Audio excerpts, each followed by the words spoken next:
Mr. Speaker, Christmas is a time of peace on earth and goodwill to all. Has anyone told the Tory party?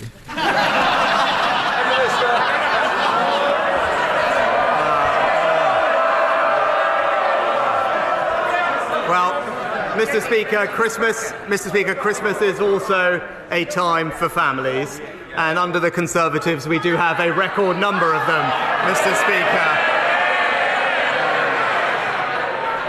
Mr. Speaker, to this point, at the beginning of the year I set out some priorities that this government would deliver for the British people, and over the course of this year we have, Mr. Speaker, inflation halved, Mr. Speaker, the economy growing, debt falling, action on the longest waiters, the boats down by a third, and crucially, as we heard from Honourable Friend, tax cuts coming to help working families in the new year. Mr. Speaker, he can spin it all he likes, but the whole country can see that yet again the Tory party is in meltdown and everyone else is paying the price. Now, he's kicked the can down the road, but in the last week his MPs have said of him he's not capable enough, he's inexperienced, he's arrogant, a really bad politician. When they're shouting, this is what they said. So, well, come on. Who was it who said he's a really bad politician? Hands up. They're shouting. Well, what about inexperienced? Who was that? And now there's got to be some hands for this. He's got to go. Oh, shy. Apparently, he's holding a Christmas party next week. Order. It's Christmas. No, but you might not want the Christmas present that I could give you. So please, Keir Starmer. Apparently he's holding a Christmas party next week. How's the invite list looking?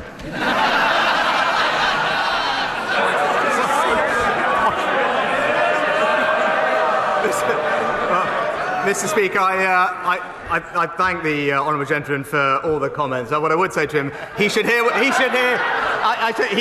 they have to say about him, Mr. Speaker.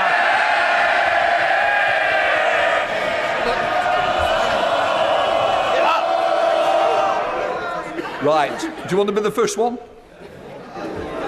Because it is Christmas and I'm going to hear it. My constituents are going to have a Christmas like everyone else. They want to know how their Christmas is going to be affected. So I want less of it from all sides. Keir Starmer.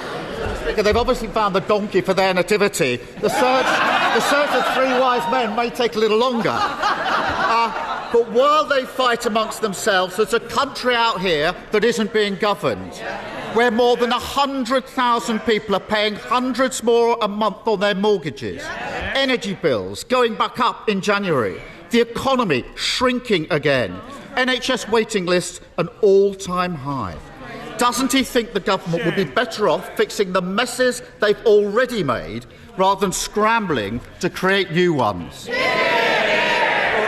Mr. Speaker, he talks about governing and spent the first two questions talking about political tittle-tattle, Mr. Speaker. What a joke. Well, let's get on to the substance, Mr. Speaker. Let's get on to the substance. He mentioned the things. What is the news that we've just heard in the last week? Well, what's the most important thing? The most important thing is education, Mr. Speaker, because that's how we spread opportunity in our country. And what have we learned? Where are the schools performing best in the United Kingdom? In England, Mr. Speaker, thanks to the reforms of this Conservative government, rising up the league tables, giving our kids the start they need. And where are they plummeting down? In Labour-run Wales. He talks about children. Nearly 140,000 children are going to be homeless this Christmas. That is more than ever before. That's a shocking state of affairs, and it should shame this government. Instead of more social housing, house building is set to collapse. Instead of banning no-fault evictions, thousands of families are at risk of homelessness. Rather than indulging his backbenchers swanning around in their factions and their star chambers, pretending to be members of the Mafia, when's he going to get a grip and focus on the country? Let's just look at the facts. Let's look at the facts, actually, because rough sleeping Rough sleeping in this country is down by 35%, Mr. Speaker, since its peak, thanks to the efforts of this government. There are hundreds of thousands of fewer children in poverty today, thanks to this government, Mr. Speaker. And when it comes to home building, again, what are you doing? We just had the data this last week. In the last year, an almost record number of new homes delivered, Mr. Speaker, more than in any year of the last Labour government. 140,000 children homeless this Christmas, and he's utterly tone deaf. And the rise in homelessness shows how these Tory crises merge and grow and damage the country. Families like the Bradys in Wiltshire, both parents working full-time, with 2 young children, forced out of their home of 15 years by a no-fault eviction, now living in their van. Or 11-year-old Liam Walker, homeless this Christmas. He wrote a letter to Santa saying, "Please, can I have a forever home? I don't want any new toys. I just want all my old toys out of storage. I just want us to be happy again."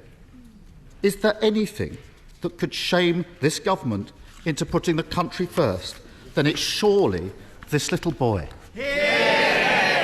Mr. Speaker, if he really cared about building homes...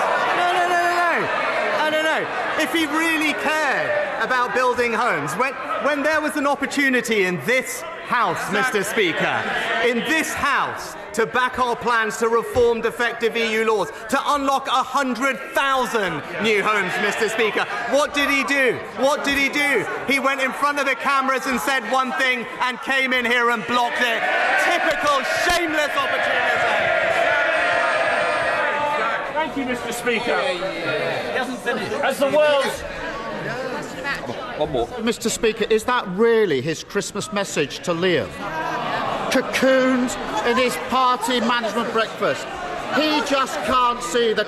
Order. Mr. Cleverly, please. It's Christmas. I want a little bit of silence. And I'm going to get it one way or another. And that goes to each side. Keir Starmer. Cocooned in his party management breakfast, he just can't see the country in front of him and what they've done.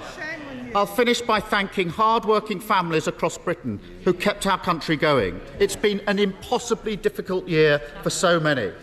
I want to pay special tribute to our key workers, particularly those in the emergency services and those serving abroad in our forces, who, even at this time of year, are doing the vital work of protecting their country.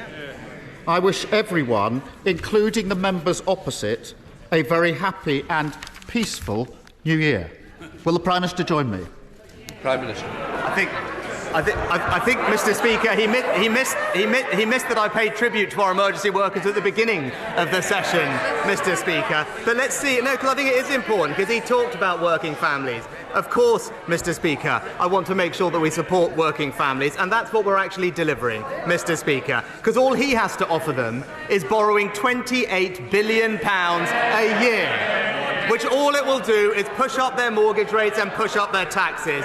Meanwhile, what have we done? Delivered tax cuts for millions of working families, boosted the national living wage, Mr. Speaker, recruited 50,000 more nurses, 20,000 more police officers, improved our schools. We've cut the cost of net zero for those working families. We've cut the boat crossings by a third and we've halved inflation. And that's the difference, Mr. Speaker. We're getting on and delivering for working Britain.